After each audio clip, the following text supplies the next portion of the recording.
ಏನು ಗೊತ್ತಾ, ನೀವು ಯಾರನ್ನ ನಿಮ್ಮ ಐಡಲ್ ಅಂತ ಅಂದ್ಕೊಳ್ತಿರೋ ಅದನ್ನು ಸ್ವಲ್ಪ ಹುಷಾರಾಗಿ ಚೂಸ್ ಮಾಡಿ. ಅವರು ಸಿನಿಮಾ ಆ್ಯಕ್ಟರ್ ಇರಬಹುದು, ಇನ್ನೊಬ್ಬರು ಮತ್ತೊಬ್ಬರು ಇರ್ಬೋದು.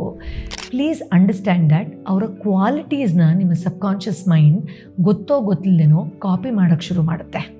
ಆದ್ದರಿಂದ ನಾವು ಕೆಲವು ಬಾಲಿವುಡ್ ಆ್ಯಕ್ಟರ್ಸ್ನೆಲ್ಲ ನೋಡಿರ್ತೀವಿ. ನಾನು ಯಾರನ್ನೂ ಟೀಸ್ ಮಾಡೋಕ್ಕೆ ಅಥವಾ ಅಲ್ಲಗಳೆಯೋಕ್ಕೆ ಇದನ್ನು ಹೇಳ್ತಾ ಇಲ್ಲ.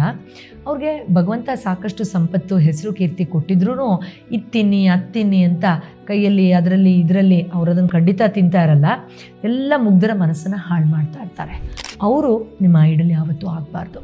ಯಾಕೆಂದರೆ ನನಗೆ ಬರೋದು ಬರಲಿ, ಬೇರೆಯವ್ರು ಹಾಳಾದರೂ ಪರವಾಗಿಲ್ಲ ಅನ್ನೋರು ನಿಮಗೆ ಸ್ಫೂರ್ತಿ ಕೊಡೋವಂಥವ್ರಾಗಿರಬಾರ್ದು. ಆದ್ದರಿಂದ ನೀವು ಯಾರನ್ನ ಹೀರೋ ಅಂತ ಕರಿತೀರೋ, ಯಾರನ್ನ ನೀವು ಪೂಜಿಸಿ ಆರಾಧಿಸ್ತೀರೋ, ಯಾರ ಫೋಟೋನ ನಿಮ್ಮ ರೂಮಲ್ಲಿ ಹಾಕ್ಕೊಳ್ತೀರೋ ಅವರು ಸ್ವಾಮಿ ವಿವೇಕಾನಂದ ಅವ್ರ ಥರ ನಮಗೆ ಚೈತನ್ಯವನ್ನು ಕೊಡಬೇಕು. ಡಾಕ್ಟರ್ ಅಬ್ದುಲ್ ಕಲಾಂ ಅವ್ರ ಥರ ದೇಶಕ್ಕೇನಾದರೂ ಮಾಡಬೇಕು ಅಂತ ಕಣ್ಣನ್ನು ಅರಳಿಸೋ ಥರ ಒಂದು ಶಕ್ತಿಯನ್ನು ಪಾಸ್ ಮಾಡಬೇಕು.